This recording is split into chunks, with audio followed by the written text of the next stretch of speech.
তাহলে আমাদের উদাহরণ 5 কি দেওয়া আছে, প্রমাণ করো যে tan theta plus cot theta equal sec theta into cosec theta. এখন আমরা এখানে লেফট হ্যান্ড সাইড লিখব। লেফট হ্যান্ড সাইডে আমাদের এখানে দেওয়া আছে tan theta plus cot theta. tan theta ইকুয়ালটা আমরা কি জানি, আমরা জানি sin theta by cos theta, প্লাসের এই প্লাসটা আমরা এখানে বসালাম। এরপর আমরা cot থিটা ইকুয়ালটা জানি কি cos theta by sin theta. এখন cos থিটা sin থিটার লসাগু, cos থিটা sin থিটার লসাগু হচ্ছে cos theta into sin theta.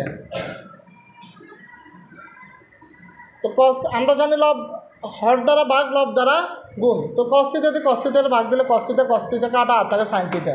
sin থিটাতে আমরা sin থিটার গুণ দিলে আমাদের হবে sin স্কয়ার থিটা। এই প্লাসে প্লাস বসালাম, sin থিটা দিয়ে sin থিটারে ভাগ দিলে sin থিটা কাটা আর এখানে থাকে cos থিটা। cos থিটাতে আমরা এই cos থিটারে যখন গুণ করবো তখন আমাদের হবে cos স্কয়ার থিটা। তো আমরা জানি sin square theta plus cos square theta equal to কি 1। তাহলে আমরা উপর 1 লিখতে পারি আর নিচে হচ্ছে আমাদের cos থিটা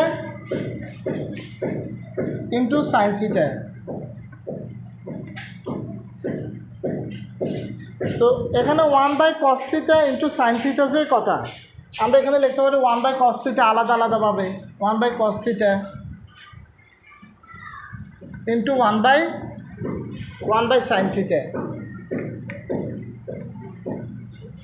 1/cos থিটা ইকুয়ালটা আমরা কি লিখতে পারি, 1/cos থিটা ইকুয়ালটা আমরা লিখতে পারি sec থিটা আর 1/sin থিটা ইকুয়ালটা আমরা লিখতে পারি cosec থিটা।